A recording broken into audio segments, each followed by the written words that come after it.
त्रयमुपजुजामहे सुगन्धिं पुष्टिवर्धनं रूपारोगमिव वन्दनान् मुद्रमुख्यमामृतात्। शुभ भाद्र मास शुक्लपक्ष एकादशी बुधवार रे समस्त भक्तमानकर मनवांछा पूर्ण कर, सर्व व्याधि निवारण, सर्व सा खंडन कर, जावत्य ग्रहयंत्र साकेतं अंतदशा पत्यंतर सादि इत्यादि नवग्रह दशा खंडन कर जलावत कुसुमित कर सुख प्रदान कर।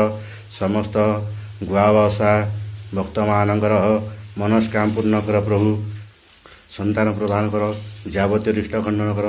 नमः शिवाय आनंदेश्वराय मटुक भैरवाय पश्चिम मुखाय मणिमा समस्त मनवांछ पूर्ण कर, सर्वरिष्ट खंडन कद्य प्रभु, सकल रोगारोग्य कद्य प्रभु।